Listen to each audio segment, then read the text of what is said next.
दशकों तक जिसे सुशासन बाबू कहा, जिसके इर्द गिर्द बिहार की सत्ता का पहिया घूमा, क्या अब वो पहिया दिल्ली की ओर मुड़ चुका है? क्या नीतीश कुमार ने रिटायरमेंट का मन बना लिया है? क्या ये बीजेपी के 26 साल पुराने जख्मों का मरहम लगाने का कोई गुप्त डील है? बिहार की राजनीति आज उस मोड़ पर है जहां इफ और बट के बीच पूरी सत्ता की बिसात बिछी है। आइए इस पूरी टाइमलाइन को और भविष्य का गुणा गणित क्या है इसको समझते हैं। बिहार में बीजेपी को साल 2000 से एक पुराना दर्द सता रहा है। उसके पास ज्यादा विधायक थे, लेकिन गठबंधन धर्म निभाते हुए नीतीश कुमार को सीएम बना दिया। अटल बिहारी वाजपेयी और लाल कृष्ण आडवाणी के फैसले से बीजेपी सिर्फ कैडर पार्टी बन गई, जबकि नीतीश चेहरा बने रहे। साल 2000 में बीजेपी के पास संख्या बल था, फिर भी नीतीश को सीएम पद दिया गया। इससे बीजेपी बिहार में कमजोर हो गई और 2 दशकों तक छोटे भाई की तरह बनी रही।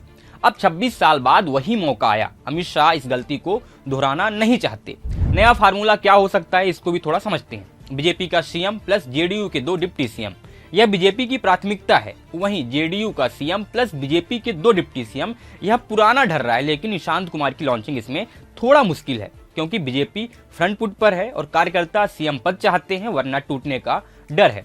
दोनों पक्षों का नफा तुला अगर बात करें तो फायदा ये है कि बीजेपी को बिहार में स्वतंत्र पहचान मिल जाएगी। लंबे समय बाद सीएम पद और कार्यकर्ता इससे खुश होंगे। वहीं जेडीयू के लिए नीतीश राज्यसभा में दाखिला लेकर केंद्र की राजनीति कर सकते हैं। निशांत डिप्टी सीएम के तौर पर सॉफ्ट लॉन्चिंग ले सकते हैं, जिससे विरासत बची रहेगी।